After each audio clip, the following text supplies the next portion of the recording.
teman-teman, bagaimana kabar kalian saat ini di Minggu Prapaskah yang keempat? Sudah bagaimana masa retret agungnya?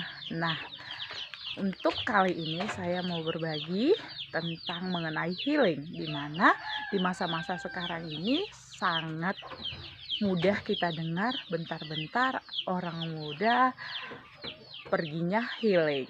Capek dikit healing, ada masalah kerjaan healing, sakit dikit healing. Dan untuk kita orang muda saat ini sangat mudah mengatakan saya depresi. Apakah diagnosa itu semudah itu untuk kita katakan bahwa saya depresi atau saya frustasi?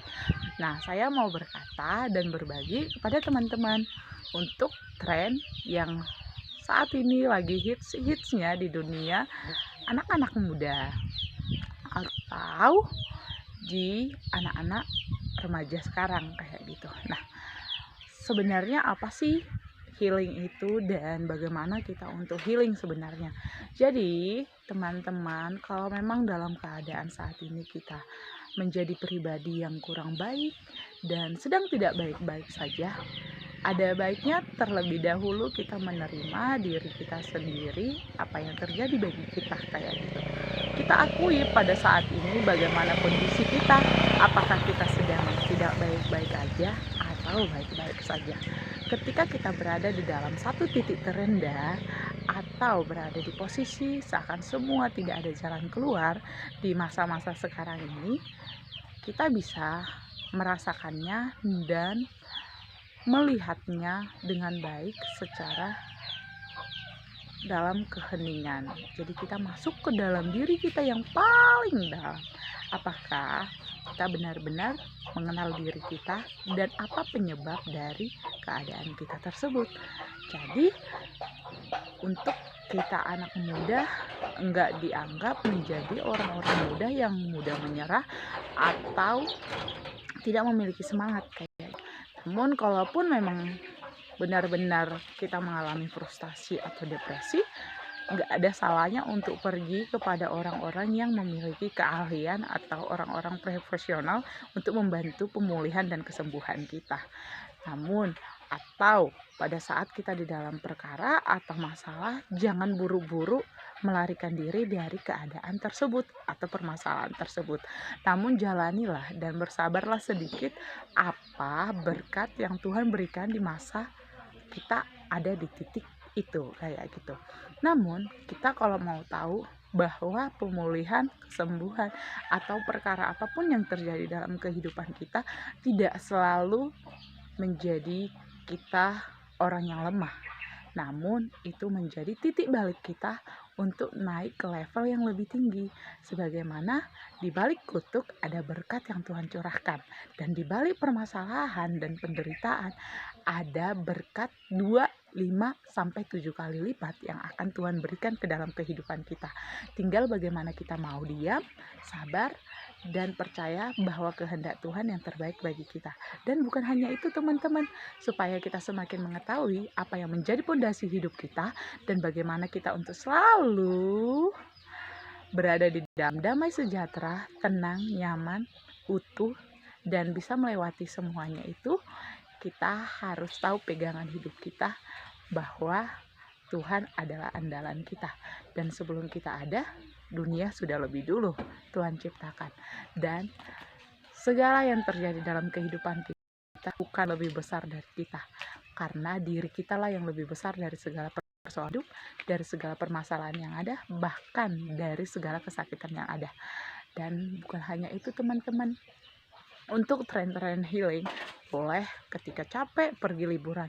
Namun kemanapun, sejauh apapun kaki kamu melangkah untuk melakukan healing, ketika kita tidak benar-benar datang ke dalam hadirat Tuhan dan menyerahkan segala ketakutan, kecemasan, atau apa yang menjadi sakit penyakit kita, atau apa yang menjadi masalah pergumulan kita, tidak kita letakkan di bawah salib Tuhan dan di dalam hadiratnya, saya rasa sejauh apapun kita pergi dan sejauh apapun kita melarikan diri, kita tetap tidak menemukan arah dan tujuan hidup kita. Maka kita harus terlebih dahulu mengetahui tujuan hidup kita dan yang memegang kehidupan kita, yaitu Yesus Kristus. Dan untuk teman-teman yang mengalami untuk perkara apapun itu dan merasa hidupnya stuck dan merasa tidak ada harapan lagi, mari sama-sama deklarasikan Mazmur 119, di mana itu menjadi kekuatan kita bahwa firman Tuhan adalah pelita bagi kaki kita dan terang bagi jalan kita. Dan hanya firman Tuhan yang dapat membantu dan menolong kita untuk selalu tetap berada dalam ketenangan, damai sejahtera yang tidak pernah bisa dicuri oleh siapapun. Dan buat teman-teman yang memiliki perkara untuk merindukan pekerjaan yang baru atau keuangan yang pulih dan bahkan kebahagiaan hubungan atau pemulihan keluarga, bawa semua ke dalam tangan Tuhan, dan Tuhan pelan-pelan dan sesuai dengan waktunya akan menggenapi semuanya, dan hanya akan ada damai sejahtera, kebahagiaan, keharmonisan, roh takut akan Tuhan di dalam setiap kehidupan kita. Dan jangan pernah berputus asa untuk berdoa. Berdoalah sampai sesuatu terjadi, dan lakukanlah apa yang membuat hatimu bahagia, dan terutama lakukan yang benar, bukan untuk pujian manusia, namun lakukanlah apa yang sesuai dengan firman Tuhan. Ketika Tuhan mengatakan untuk saling mengasihi, mengasihilah, baik musuhmu, baik orang yang kamu cintai, baik yang tidak kamu kenal, tetaplah mengasihi. Dan ketika Tuhan menganjurkan untuk mengampuni, ampunilah, walaupun itu tidak mudah, namun minta tuntunan kepada Tuhan agar kita selalu mampu untuk mengampuni. Bahkan ketika kita dalam tidak memiliki banyak di lumbung-lumbung kita, tetaplah minta kepada Tuhan untuk memakai hidup kita menjadi berkat bagi orang-orang di sekitar kita, terlebih memberikan keutuhan bagi kita, sebab kita adalah ciptaan Tuhan yang sangat sempurna. Dan jangan pernah putus asa teman-teman, lakukan satu langkah untuk merubah hidup kamu saat ini. Kalau tidak kita mulai dari sekarang, siapa lagi yang akan mengubah hidup kita? Dan apapun yang akan kamu jalani, lakukanlah bersama Kristus, maka semua jalan-jalan kita akan dituntunnya, dan sesuai dengan waktunya semua akan digenapi, dan perubahan itu akan terjadi. Maka kejarlah segala sesuatu, impian dan rencana kamu letakkan di tangan-tangan Tuhan, dan tetap bawa dalam doa, sebab tiada yang mustahil bagi Tuhan, dan doa mengubah segala sesuatu. Buat teman-teman, jika ini memberkati teman-teman, jangan lupa dukung channel saya dengan cara subscribe, like, comment, and share. Terima kasih.